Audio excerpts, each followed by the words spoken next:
विद्यार्थी मित्रांनो, मला ठाऊक आहे तुम्ही तुक्का या व्हिडिओची खूपच आतुरतेने वाट बघताय, ठीक आहे. पण आता जेवढ्या पण उरलेल्या स्ट्रॅटेजीज आहेत ना बाळांनो, त्या सगळ्या मेजरली पीसीएमच्या विद्यार्थ्यांसाठी आहेत. म्हणून तो 2-3 दिवसात मी तो व्हिडिओ आणेल, ठीक आहे. जर तुम्हाला तो व्हिडिओ लवकरात लवकर पाहिजे असेल तर कॉमेंट सेक्शन मध्ये तुक्का पार्ट 3 नक्कीच लिहा किंवा तुक्का नक्कीच लिहा. मी लवकरात लवकर तो व्हिडिओ आणण्याचा प्रयत्न करेल, ठीक आहे. या व्हिडिओमध्ये आपण बघणार आहोत डिफिकल्टी लेवल बद्दल, ठीक आहे. या वेळचे पेपर खरंच डिफिकल्ट येत आहेत का, प्रत्येक शिफ्टनुसार मी तुम्हाला सगळ्या गोष्टी सांगणार आहे. शेवटी एक खूप महत्वाची अनालिसिस निघून आलेली आहे, ठीक आहे, जी एक्सपेक्टेड नव्हती आपल्या सर्वांना, पण ते घडलेलं आहे. म्हणून पूर्ण व्हिडिओला बघा आणि मध्ये मध्ये स्किप नका करू, है ना. आणि चॅनलला नक्की सबस्क्राईब करा. लास्ट व्हिडिओचा जो विनर होता त्याचं नाव रोहित पगारे आहे, ज्याला 1500 रुपीजचं अमेझॉन वाउचर गेलेलं आहे. नेक्स्ट व्हिडिओचे तुम्ही असू शकतात. फक्त तुम्हाला चॅनलला सबस्क्राईब करायचं आहे, बाळांनो पैसे नाही द्यायचे असतात, ठीक आहे. फक्त सबस्क्राईब करून ठेवा. नेक्स्ट व्हिडिओचे विनर तुम्ही ठरू शकतात. आणि जोपर्यंत तुमचं एका बेस्ट कॉलेजमध्ये ऍडमिशन नाही होत ना कॅप राऊंड वाया, तोपर्यंत मी तुमच्या सोबत असेल, ठीक आहे. आता माझी तब्येत थोडीशी खराब आहे तरी मी तुमच्या समोर आलेलो आहे, या सगळ्या गोष्टी डिस्कस करण्यासाठी आलेलो आहे, ठीक आहे. म्हणून विश्वास ठेवा, मी शेवटीपर्यंत तुमच्या सोबत असेल. आणि व्हॉट्सअप ग्रुपला नक्की जॉईन करा, तिथं सगळ्या टॉपर्स नोट्स वगैरे सगळ्या गोष्टी दररोज शेअर करतोय, ठीक आहे.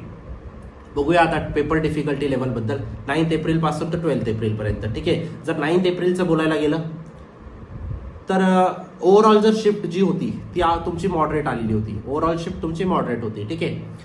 मेजरली केमिस्ट्रीमध्ये तुमचे फॉर्म्युला बेस्ड क्वेश्चन्स खूप जास्त होते. म्हणजे असं काही नव्हतं की जे तुम्हाला डोकं लावायचं होतं, असं काही नाही. फक्त जर तुम्हाला फॉर्म्युला लक्षात असेल तर तुमचा आरामात तो क्वेश्चन बनतोय, ठीक आहे. बायोलॉजी तुमचं मॉडरेट लेवलचं होतं, ठीक आहे. आणि फिजिक्स तुमचं डिफिकल्ट होतं. आता ही अनालिसिस थोडी लक्षात ठेवा, कारण शेवटी काही ना काही या सगळ्या गोष्टींपासून आपण एक रिझल्ट किंवा एक कन्क्लुजन ड्रॉ करणार आहोत, ठीक आहे.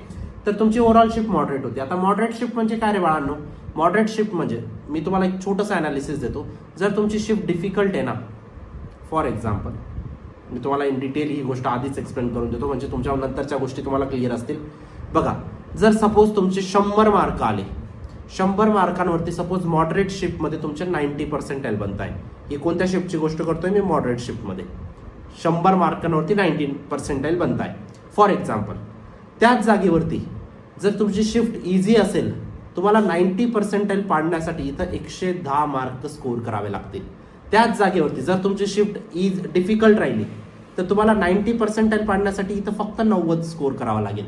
म्हणजे ज्याची शिफ्ट डिफिकल्ट त्याला कमी मार्कांमध्ये पण चांगले पर्सेंटाईल भेटत आहे, आणि ज्याची शिफ्ट इझी त्याला जास्त मार्क पाडून पण कमी पर्सेंटाईल भेटतात.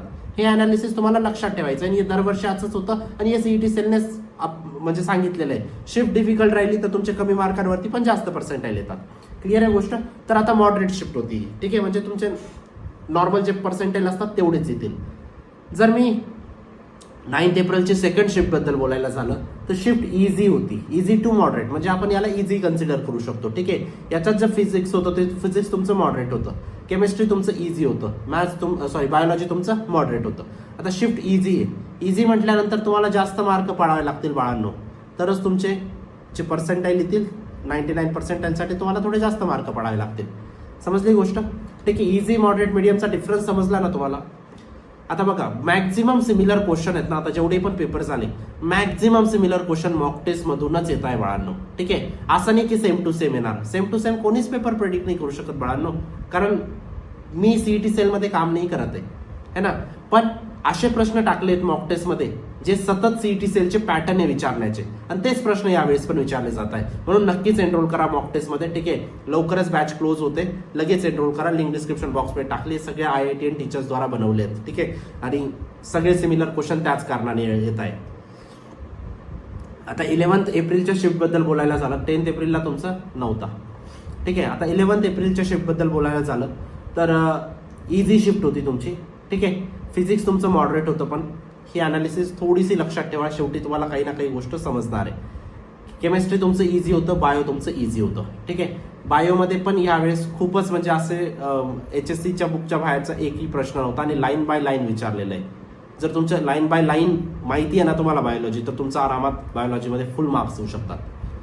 आता 11 एप्रिलची सेकंड शिफ्ट झाली तर डिफिकल्ट होती बाळांनो. आता डिफिकल्ट शिफ्ट म्हणजे काय रे बाळांनो, तुमचे कमी मार्क्सवरती जास्त पर्सेंटाईल बनतील. समजली गोष्ट. कमी मार्क्सवरती सुद्धा तुमचे जास्त पर्सेंटाईल बनतील. फिजिक्स डिफिकल्ट होतं, केमिस्ट्री मॉडरेट होतं, बायो तुमचं डिफिकल्ट होतं. ठीक आहे बाळांनो, बायो तुमचं डिफिकल्ट या कारणाने होतं म्हणजे लेंदी होतं बेसिकली. बायोलॉजी खूप लेंदी होतं है ना. आता 12 एप्रिलचे लेंदी होतं म्हणजे काय रे बाळांनो, टाइम कन्झ्युमिंग होतं थोडं. ठीक आहे, गोष्टी थोड्या फिरवलेल्या होत्या असं म्हणायचं झालं है ना. आता 12 एप्रिलची शिफ्ट 1 बद्दल बोलायला झालं तर मॉडरेट होती. Physics moderate, chemistry moderate, biology easy. त्याच जागेवरती जर मी 12 एप्रिलची सेकंड शिफ्ट बद्दल बोलायला झालं तर तुमचा पेपर इझी होता बाळांनो. ठीक आहे, फिजिक्स तुमचं मॉडरेट होतं, केमिस्ट्री इझी होतं आणि बायोलॉजी तुमचं इझी होतं. ठीक आहे, इझी म्हणजे काय रे बाळांनो, तुम्हाला जास्त मार्क्स आणावे लागतील,